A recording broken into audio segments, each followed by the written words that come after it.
Oil is the foundation of, and that is present throughout the edifice of human civilization. There are 10 calories of hydrocarbon energy, oil and natural gas, in every calorie of food you and I eat in the industrialized world.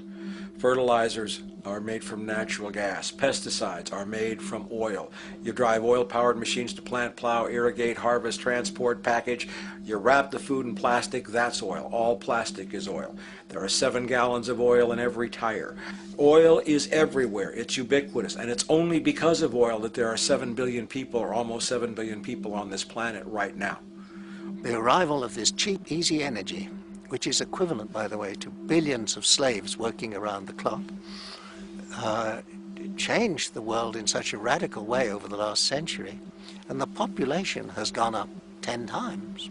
But by 2050, oil supply is able to support less than half the present world's population in their present way of life. So the scale of adjustment to live differently is just enormous. The world is now using 6 barrels of oil for every barrel it finds. 5 years ago, it was using 4 barrels of oil for every barrel it finds. A year from now, it's going to be using 8 barrels of oil for every barrel it finds. What's disturbing to me is the lack of any real effort from governments worldwide or industry leaders worldwide to do something different.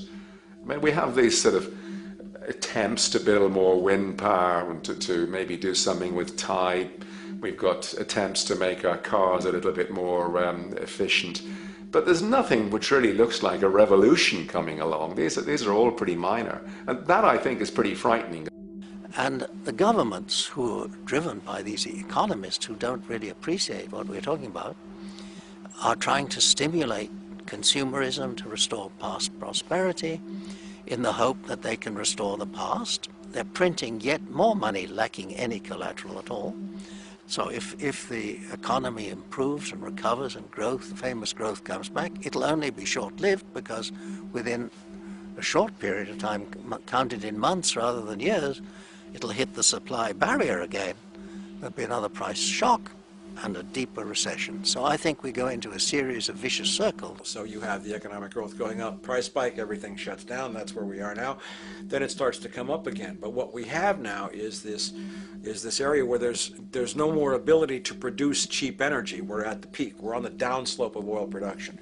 No way you're going to get any more out of the ground any faster, which means that things shut down. The price of oil drops, which it did in early 2009, but then as you have an ersatz so-called recovery, the price of oil starts to come back.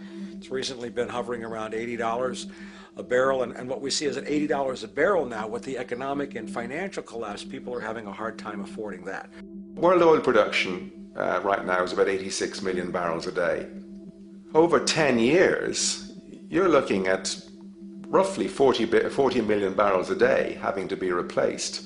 There's nothing around which can come even within 1% of meeting that sort of demand. If we don't do something pretty quickly, there's going to be a huge energy deficiency. I think the big mistake is in not recognizing a decade or so ago that a concerted effort needed to be made to develop these sustainable forms of energy. I think that's something our grandchildren will look back on with total disbelief. You people knew that you were dealing with a finite commodity. How could you possibly have built your economy around something which was going to disappear? For the first time in human history, the species is now faced with the depletion of a core resource central to our current system of survival.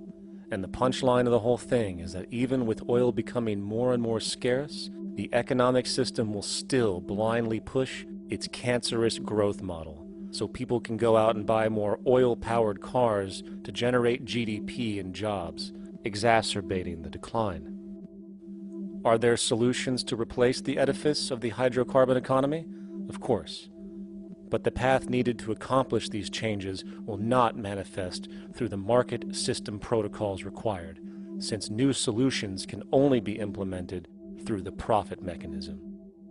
People are not investing in renewable energies because there is no money in it in both the long and short term, and the commitment needed to make it happen can only occur at a severe financial loss. Hence, there is no monetary incentive.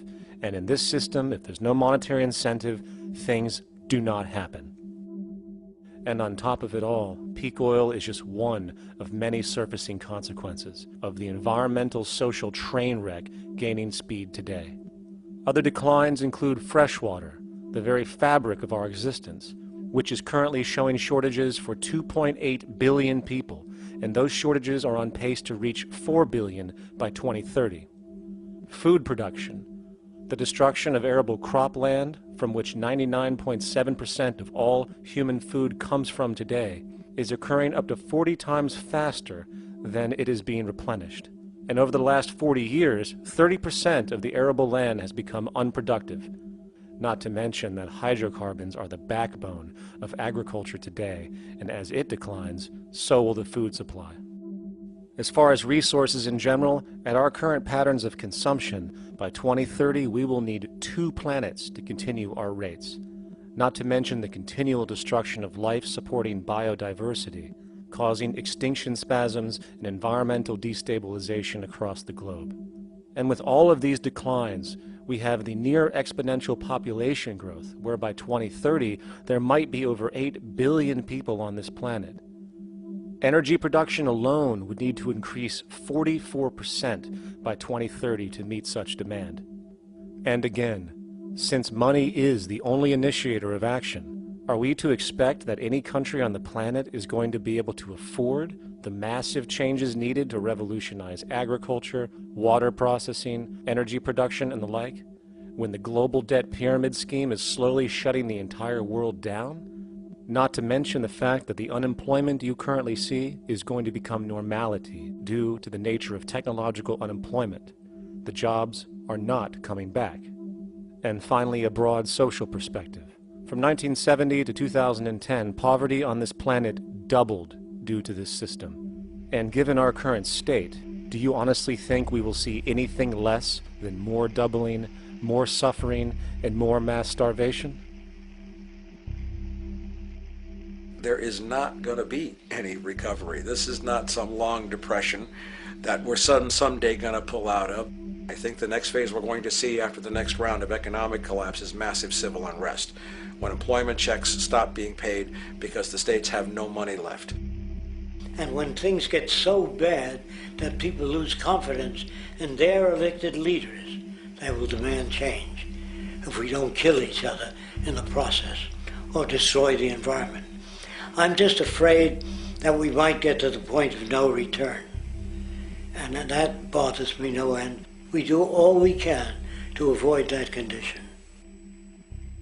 It's clear that we're on the verge of a great transition in human life.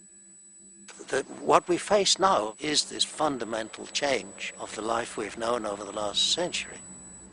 There has to be a link between the economy and the resources of this planet, the resources being, of course, all animal and plant life, the health of the oceans and everything else. This is a monetary paradigm that will not let go until it's killed the last human being.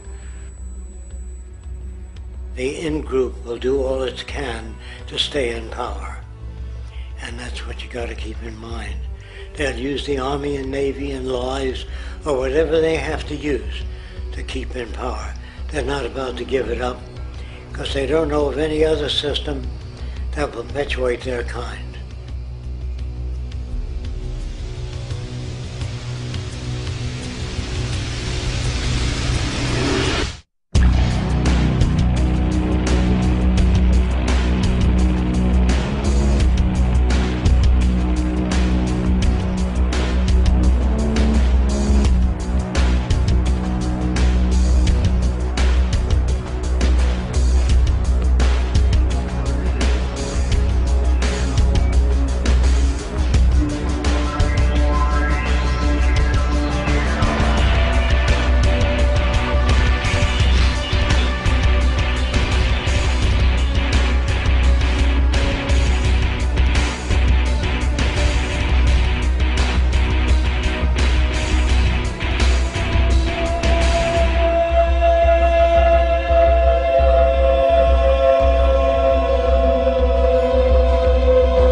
straight and stronger course to the corner of your life.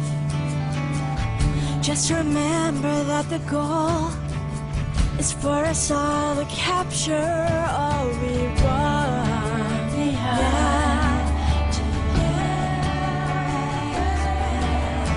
Don't surround yourself with yourself. Move on back to squares. Send an instant karma to me, and I shall live with love and care for yourself. 'Cause it's time and time with your time, and its news is captured for the Queen to use.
Satisfied, I'm on my way.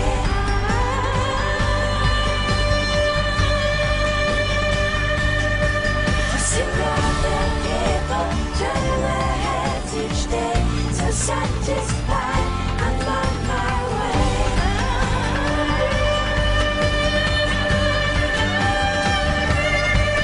See all the people turn their heads each day.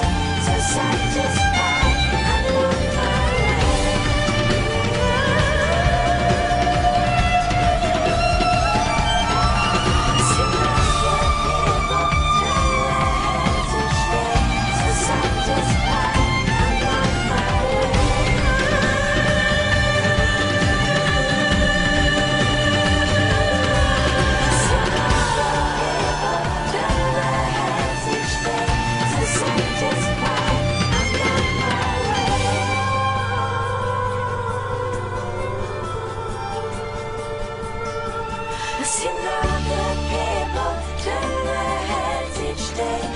Satisfied, I'm on my way.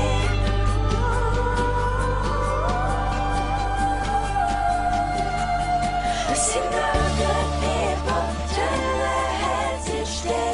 So satisfied, I'm on my way.